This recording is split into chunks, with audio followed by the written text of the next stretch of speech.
कैसी दिल लगी है तू, कैसी बेबसी। और वो भी जहन्नुम की तरफ।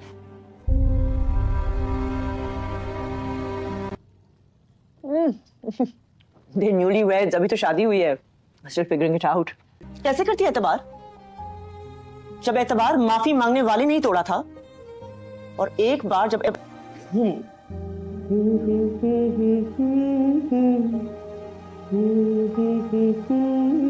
क्या रिश्तों का जाल इतना उलझ सकता है कि हम खुद ही खुद में फंस जाएं? क्या बीता हुआ कल आज को इतना डरा सकता है कि हम आगे बढ़ ही ना पाएं? और सबसे चौंकाने वाली बात, क्या परिवार के सबसे करीबी लोग ही हमारे सबसे बड़े दुश्मन बन सकते हैं? चलिए इस कहानी की गहराई में उतरते हैं, जहां हर मोड़ पर एक नया राज आपका इंतजार कर रहा है। कहानी की शुरुआत एक ऐसी बेबसी से होती है जहां शिकायतें ही शिकायतें हैं। कैसी दिलगी है तू, कैसी बेबसी है तू, करोगे तो तुम अपनी, लेकिन एक बात कहने का दिल चाह रहा था। ये बोल किसी की अंदरूनी कश्मकश को दर्शाते हैं। तुरंत ही शिकायत का स्वर उठता है तो कितना कंप्लेंट करते हो कि घर जल्दी आना पड़ता है, बोर होते हो तो ऑफिस जाना क्यों नहीं शुरू कर देते। ये सवाल किसी ऐसे व्यक्ति का है जो दूसरे की शिकायत से परेशान है और उन्हें एक सीधा रास्ता सुझा रहा है। ये बात भी तुम मुझे बताओगे? इसमें एक कड़वाहट है, जैसे किसी को अपनी बात की कद्र न होने का एहसास हो। मुझे पता है तुम्हारी नज़र में मेरी बात की कोई वैल्यू नहीं है। ये वाक्य गहरा दुख और हताशा व्यक्त करता है। फिर वही सलाह दोहराई जाती है, खुद ही कंप्लेंट करते हो। ऑफिस जाओगे तो बोर भी कम हो गए, अंकल का थोड़ा हाथ भी बढ़ जाएगा। यहां एक पारिवारिक बोझ और मदद की बात की जा रही है। पहले भी तो जाते ही थे ना? ये बीती हुई अच्छी यादों या समय की ओर इशारा करता है। पहले बहुत कुछ ऐसा किया जिसका पछतावा आज तक। सो माजी को दोहराने का कोई फायदा नहीं होता, सिर्फ तकलीफ ही होती है। ये बताता है कि अतीत की गलतियों को दोहराना सिर्फ दर्द देता है, क्योंकि वो बदला नहीं जा सकता, क्योंकि पास चेंज नहीं होता या तकलीफ। ये एक कड़वा सच है। अगर चाहो तो आज में रह के आज को एंजॉय कर सकते हो। अच्छा, बाकी तुम्हारी मर्जी है। ये सलाह किसी को भविष्य की चिंता छोड़ वर्तमान जीने का तरीका बता रही है, लेकिन आखिर में वो व्यक्ति की मर्जी पर छोड़ दिया जाता है। अचानक एक गंभीर विषय सामने आता, हाइन को ड्रिप लगाने तो मुझे बता देना। ये किसी की बीमारी की ओर इशारा करता है। हाँ तो बोलो हॉस्पिटल। हाँ गई थी मिलने कल। ये एक मुलाकात का जिक्र है जो किसी अस्पताल में हुई। यार दोबारा जाना अच्छा नहीं लगेगा। यार मेरी जिंदगी में पहले कम प्रॉब्लम्स है, जो मैं पुरानी प्रॉब्लम्स भी लेके चलूं साथ। ये व्यक्ति अपनी ही मुश्किलों से इतना परेशान है कि वो किसी और की समस्या में और उलझना नहीं चाहता। अच्छा, थोड़ी देर में जाके मिल लूंगी, ठीक है, बाय। एक वादे के साथ बातचीत खत्म होती है, जो थोड़ी अनिच्छा और मजबूरी दोनों दर्शाती है। अगले दृश्य में हाय मैं आंटी को देखने आई थी। ये वही मिलने वाली महिला है, मेडिसिन्स ली है, सो रही है। ये किसी की देखभाल और उसके स्वास्थ्य की चिंता को दिखाता है। आयरा, मैं तुमसे एक बात पूछनी चाहिए। पूछो। ये एक निजी और महत्वपूर्ण सवाल की ओर ले जाता है। तुम खुश हो ना? ये सबसे सीधा और दिल को छूने वाला सवाल है। ऑब्वियसली ये एक साधारण जवाब है, लेकिन इसमें कितनी सच्चाई है ये पता नहीं। फिर एक नया किरदार आता है। क्या मैं आपसे पूछ सकता हूं कि आप यहां ऑफिस में क्या कर रहे हैं? ये किसी ऐसे व्यक्ति का सवाल है जो दूसरे को अप्रत्याशित जगह पर देखता है। कुछ नहीं, बस घर पर बोर हो रहा था, सोचा ऑफिस आ जाऊं। अब ऑफिस में ही बोर हो रहा हूं। ये बोरियत का एक अंतहीन चक्र है जहां कहीं भी सुकून नहीं मिल रहा। अच्छा तो बेटा फिर तुम घर चले जाओ, मैं ऑफिस हैंडल कर लूंगा। ये एक अनुभवी व्यक्ति की सलाह है जो युवा को दिशा दिखाने की कोशिश कर रहा है। वैसे भी आखिरी बार जब तुम ऑफिस आकर जो काम अधूरे छोड़कर चले गए थे, वो सारे काम मुझे ही फेस करने पड़ रहे हैं। यहां एक जिम्मेदारी और अधूरे कामों का बोझ है। अच्छा, कौन से काम? बेटा घर जाओ, रहने दो। ये समस्या को टालने की कोशिश है ताकि युवा पर बोझ न पड़े। मैंने आपको कहा ना, मैं घर जाके बोर हो रहा हूं, और अगर मेरा स्टार्ट किया हुआ प्रोजेक्ट है मैं देख लूंगा। युवा अपनी जिम्मेदारी उठाने को तैयार है, लेकिन उसकी मंशा क्या है यह स्पष्ट नहीं। ठीक है, 3 बजे एक मीटिंग है फैक्ट्री को सोलर पर शिफ्ट करने के बारे में। एक महत्वपूर्ण मीटिंग का एजेंडा सामने आता है। वैसे तो हम पहले ही डिसाइड कर चुके हैं कि इट्स अ पॉइंटलेस प्रोजेक्ट, कोई फायदा नहीं है, लेकिन फिर भी तुम आकर अटेंड कर लेना। यहां किसी प्रोजेक्ट पर पहले से ही नकारात्मक राय है, फिर भी युवा को शामिल होने को कहा जा रहा है। ठीक है, आप किसी को भेज दे, मुझे ब्रीफ कर दे ताकि बातें रिफ्रेश हो जाएं, और मुझे फाइल्स भिजवा दीजिएगा प्लीज। युवा अपनी तैयारी की बात कर रहा है, पर एक हल्का सा व्यंग्य प्लीज में छिपा है। श्योर, और साथ में कुछ चाय वगैरह? एनीथिंग? नहीं, कॉफी। ये सामान्य बातचीत है, लेकिन काफी थके हुए लग रहे हो या किसी की शारीरिक या मानसिक स्थिति का अवलोकन है। मैं जा रही हूं। हम कहां?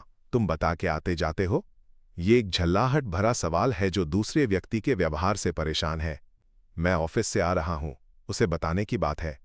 ये अधिकार और रिश्ते की मांग को दिखाता है। ओह अच्छा, ढंग की जगह से आ रहे हो इसलिए आज मूड खराब है। ये व्यंग्य है जो दूसरे के व्यवहार पर तंज कस रहा है। यार अच्छा, ये जो मेरा ज्वेलरी पाउच है नाये संभाल के तुम्हें रखना है भी पर जहां मैं रखती हूं। ये एक छोटी सी व्यक्तिगत चीज की जिम्मेदारी सौंपना है जो रिश्ते में विश्वास दिखाती है। Aunty I am ready. हाँ ओके चलो। ये किसी यात्रा की तैयारी का संकेत है। क्या हुआ है? कुछ नहीं, कामयार से फिर से लड़ाई हुई है। यहां मुख्य पात्रों में से एक कामयार का जिक्र आता है और उसके रिश्ते की अस्थिरता पर प्रकाश पड़ता है। नहीं मां हूं मैं उसकी रग-रग से वाकिफ हूं। कंसिस्टेंसी के साथ उसने कभी कुछ भी नहीं किया। ये मां का अपने बेटे के बारे में एक कड़वा सच है जो उसके चरित्र की कमी को उजागर करता है। अब देखो ना, तुम्हारे कहने पर 2 दिन घर बैठ गया, 2 दिन ऑफिस चला गया, लेकिन अब वही पुराना 2 दिन पहले वाला। ये बदलाव की कमी और पुरानी आदतों पर लौटने का निराशाजनक अवलोकन है। इसमें मेरा क्या कसूर है? मां खुद को बचाने की कोशिश कर रही है पर उसके बेटे की समस्याएं जारी हैं। हाँ, तुम्हारा कोई कसूर नहीं, लेकिन अपने तजुर्बे से अगर मैं तुम्हें कोई मशवरा दूं तो तुम अमल करोगी? बताएं, मैं कोशिश करोगी। यह एक अनुभवी व्यक्ति की सलाह है जो दूसरे को बेहतर रास्ते पर ले जाने की कोशिश कर रहा है। जो रिश्ते इस तरह जुड़ते हैं ना जैसे तुम्हारा और कामयार का, वो सारी जिंदगी ना जुड़ते हैं ना टूटते हैं, बस अटके रहते हैं। ये उन रिश्तों पर एक गंभीर टिप्पणी है जो स्पष्ट नहीं होते बल्कि एक अनिश्चित स्थिति में फंसे रहते हैं। कई साल की सजा जैसी जिंदगी गुजारने से बेहतर है कि रास्ता तब्दील कर लिया जाए। ये स्पष्ट रूप से रिश्ते को खत्म करने की सलाह है जो एक दुखी जीवन से बेहतर है। तुम्हारे और मेरे बीच में कितना फासला होगा? जी, इस वक्त तुम्हारे और मेरे बीच में कितना फासला है? शायद 2 कदम। तो 20 साल बाद इस 2 कदम के फासले पर तुम मेरी जगह खड़ी होगी। तुम सोच लो कि 20 साल की तवील मुद्दत के बाद तुम सिर्फ 2 कदम ही चलना चाहती हो, और वो भी जहन्नुम की तरफ। अब देर हो रही है, चले। यह एक भयानक चेतावनी है जो भविष्य की एक दुखद तस्वीर दिखाती है जहां गलत चुनाव के नतीजे भयानक हो सकते हैं। Om that's so true. Ferrari remember this. यह एक दोस्त का समर्थन और याद दिलाने का तरीका है जो सलाह को महत्व देता है। कुछ चाहिए आपको? नहीं थैंक यू बेटा, यह आभार व्यक्त करने का तरीका है। और तुम्हारी हाउस जॉब कैसी चल रही है? अजीरा शोशो में सब हेक्टिक होता है, आहिस्ता आहिस्ता तो मैनेज हो जाता है। ये काम के दबाव और धीरे धीरे तालमेल बिठाने की बात है। वैसे Ayra finally it's lovely to meet you. Nafisa से कब से मैं कह रही थी कि तुमको साथ लेके आए। ये मुलाकात की खुशी और लंबे समय से चल रही इच्छा को व्यक्त करता है। शादी भी जो इतनी खामोशी से हुई थी ना, और कामयार क्या कर रहा है वो आजकल? दे न्यूली वेयर्स। अभी तो शादी हुई है, स्टिल फिगरिंग इट आउट। ये एक नई शादीशुदा जोड़े की स्थिति का वर्णन है जो अभी भी एक दूसरे को समझ रहे हैं, लेकिन काम के लिहाज से कामयार बहुत सीरियस हो गया है। हम लड़के वैसे जरा देर से ही सीखते हैं। ये कामयार के काम के प्रति समर्पण की बात है और सामान्य तौर पर लड़कों के सीखने की गति पर एक टिप्पणी। It was so unfortunate about the video. नहीं लीक होनी चाहिए थी। Come on for you know video तो बहुत बड़ी मिसअंडरस्टैंडिंग थी। ये एक विवादित घटना का जिक्र है जिसे समझाने की कोशिश की जा रही है। हम वीडियो तो अभी आई है लेकिन उसका ट्रैक रिकॉर्ड तो हम सब जानते हैं ना। You need to keep an eye on him. ये पिछले व्यवहार को देखते हुए सतर्क रहने की सलाह है, और वैसे भी बच्चे अक्सर वही सीखते हैं जो घर में देखते हैं। ये बच्चों पर पारिवारिक माहौल के प्रभाव की बात है। और वो सोहेल के साथ कौन थे? Sophia I think. ये किसी और व्यक्ति के बारे में जिज्ञासा है। ये इन बातों का वक्त नहीं है। ओह कम ऑन नफीसा, वैसे सही कह रही हूं Nafisa. This is old news. तुम किससे छुपा रही हो इससे? और तुम्हारे घर के डायनामिक्स के बारे में तो हम सब जानते हैं। ये सीधे तौर पर किसी व्यक्ति के पारिवारिक जीवन पर कटाक्ष है जो उसे असहज कर देता है। What? I think coming here was a big mistake. Pisano please, don't be so sensitive. ये व्यक्ति को अपनी गलती का एहसास हो रहा है और वो दूसरे को शांत करने की कोशिश कर रहा है। Why she being so sensitive? She being so sensitive? I wish all of you are a little more sensitive, at least better friends. यह निराशा और दूसरों से संवेदनशीलता की उम्मीद व्यक्त करता है। उम्मीद तबीयत ठीक है? हाँ आई एम फाइन। ये किसी के स्वास्थ्य की चिंता है। ये एस बड़ी ई नहीं चल रहा क्या? एस बड़ी ई तो ऑन है मैम। हवा ही नहीं आ रही मुझ पे। ये असुविधा और एक छोटी सी शिकायत है। आपकी तबीयत ठीक नहीं लग रही है। आप आर यू श्योर आप ठीक है? हाँ आई एम श्योर, मैं ठीक हूं। Are you sure? मैंने कहा ना आई एम फाइन। मुझे लगता है ये वेंट्स मुझ पे नहीं आ रहे, मुझ पर करो। मैम एडजस्ट कर लें। ये किसी को अपनी सुविधा के लिए दूसरे से समायोजन करने का अनुरोध है, लेकिन जवाब में टालमटोल है। ओम ओम ओम कामयार, तुम यहां पे हो, कब से ढूंढ रही हूं तुम्हें नीचे। वेट कर रहे हैं सब, चलो। कामयार को बुलाया जा रहा है, यह दर्शाता है कि वह किसी महत्वपूर्ण सभा से गायब है। हेलो, तुमसे बात कर रही हूं, चलो नीचे। सीधा आदेश है, जाओ यार। कोई इंटरेस्ट नहीं है मेरा।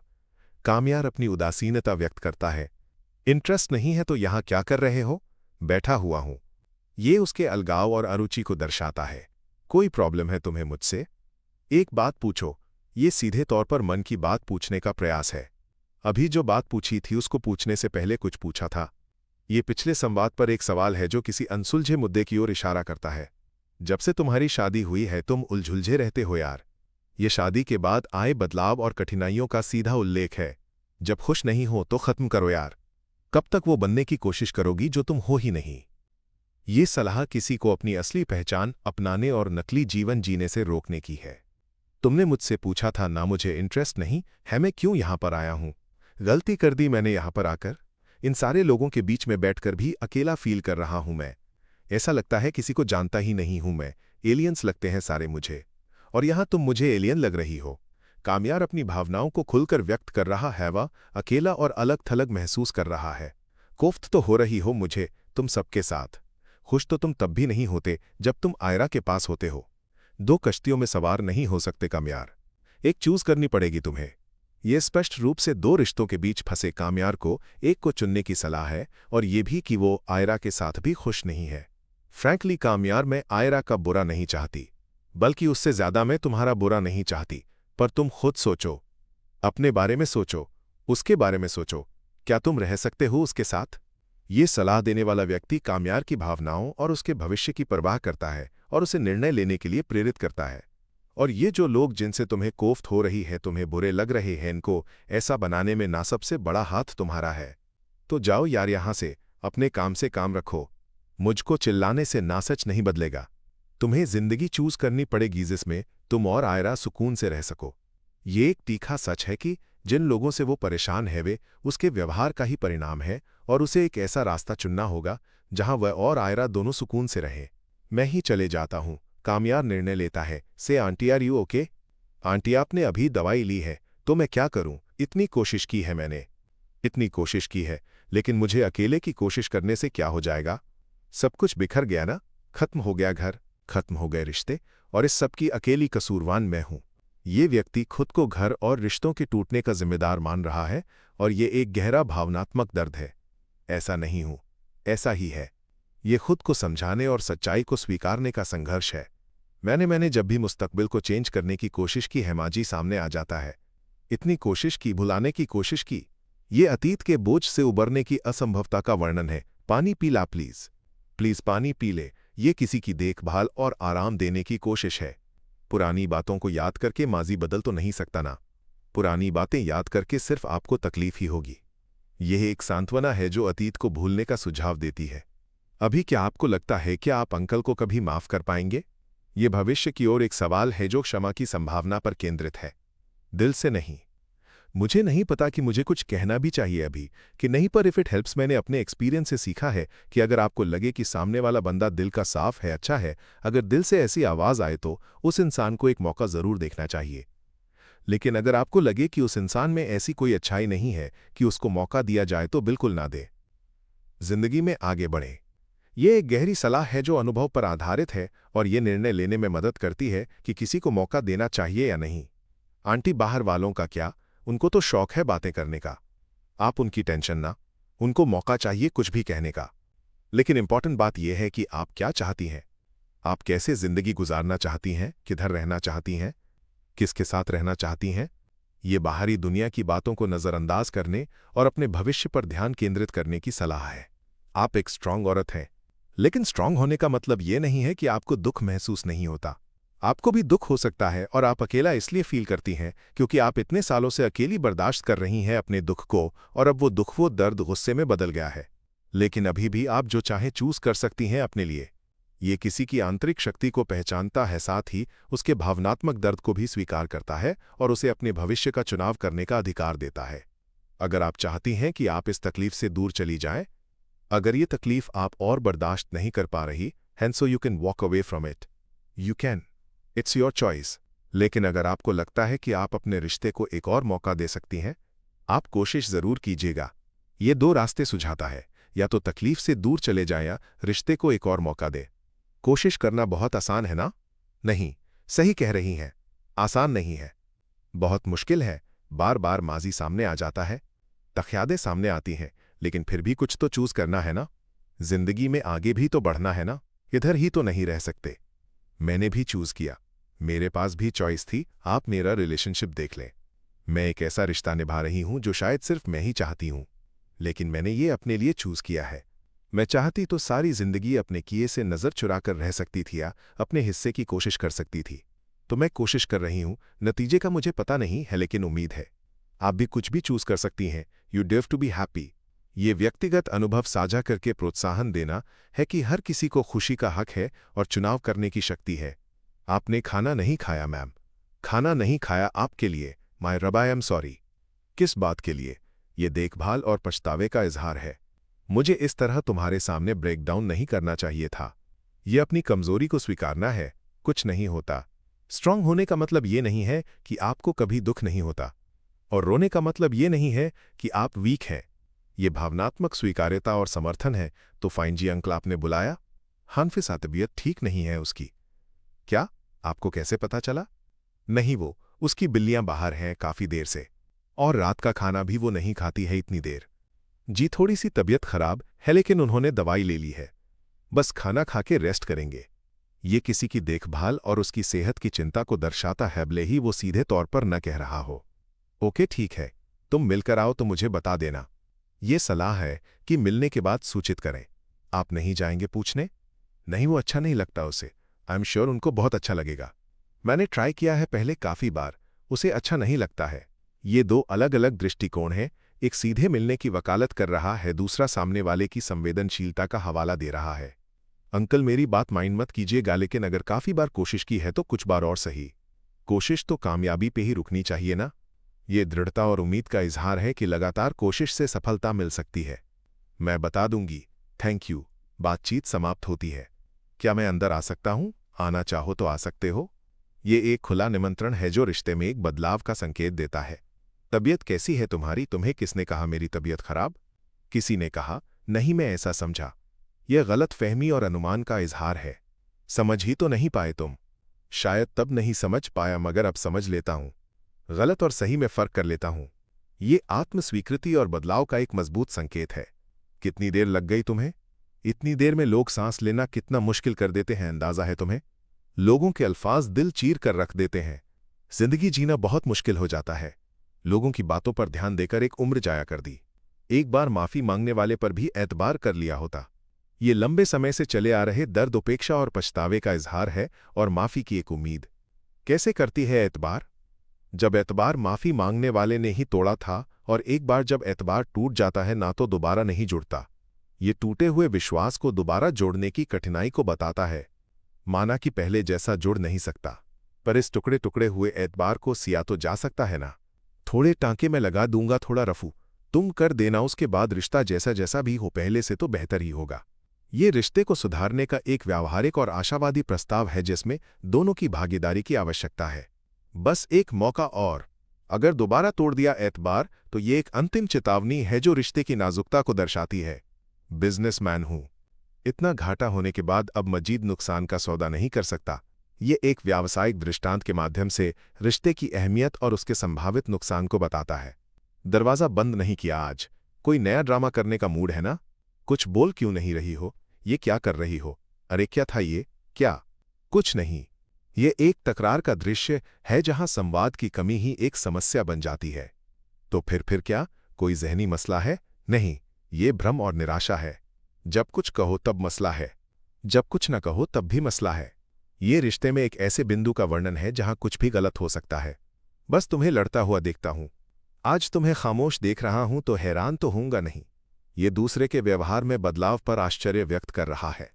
शौक नहीं है मुझे लड़ने का तुमसे, तुम्हारी हरकतों की वैसी लड़की। मत लड़ा करो ना, मुझसे कोई तो फायदा नहीं है। ये लड़ने से बचना और स्थिति को सुधारने की इच्छा है। मैंने बदलना तो वैसे भी नहीं है। इतना तो बदल चुके हो, थोड़ा बहुत रह गया, वो भी बदल जाओगे। सवाल ही पैदा नहीं होता। ये अविश्वास और दृढ़ता है कि बदलाव संभव नहीं है। तुम इसलिए इंसान नहीं बनना चाहते, ना क्योंकि मैं चाहती हूं कि तुम इंसान बन जाओ। इसीलिए नहीं बदलना। ये एक मनोवैज्ञानिक व्याख्या है जो इनकार को एक विरोध के रूप में देखती है। बहुत को तुम्हारे लिए नहीं बदलूंगा, ठीक है, ना बदलो। सड़ो इस सोफे पे, सारी उम्र सोफे पे सोते रहना। यह हताशा और कड़वी सच्चाई का इजहार है, जहां एक व्यक्ति दूसरे को उसके चुने हुए रास्ते पर छोड़ देता है। साईं मम्मा, आप इतना सुबह उठ गए हैं। पानी जी इधर आओ, मेरे पास बैठो। आइए। ये एक माँ और बच्चे के बीच का प्यारा पल है जो सुबह की शुरुआत है। क्या तुम इतनी देर से घर आती हो? जल्दी आके क्या करना है? बहुत। ये सवाल माँ की चिंता और बच्चे की जीवनशैली पर प्रश्न उठाता है। कितने दिन हो गए आप चले जाएंगे? जो लोग थोड़ा बहुत साथ हैं उनके साथ टाइम स्पेंड करना चाहते हैं। I am sorry. यह अलगाव की भावना और माफी का इजहार है जो किसी के जाने की बात पर आधारित है। किस लिए? सॉरी अपने ना होने के लिए। सॉरी तुमसे ना बात करने के लिए, तुम्हें टाइम ना देने के लिए। I am sorry. तुम्हें नाराज करने के लिए। I am sorry. और उन सब बातों के लिए जिससे तुम मुझसे नाराज हुई हो। आई एम सो सॉरी बेटा। I am so sorry. मुझे माफ कर दो बेटा, मुझे माफ कर दो। अब ऐसा कभी नहीं होगा। I will always be there for you. मेरे बच्चे मेरी जान। यह माँ का अपने बच्चे के प्रति गहरा प्यार, पछतावा और भविष्य में साथ रहने का वादा है, जो एक भावनात्मक रूप से शक्तिशाली क्षण है। मैं बचपन में तुम्हें मूवी सुराग सुलाया करती थी। ये माँ के स्नेह और पुरानी यादों को ताज़ा करने का एक कोमल प्रयास है।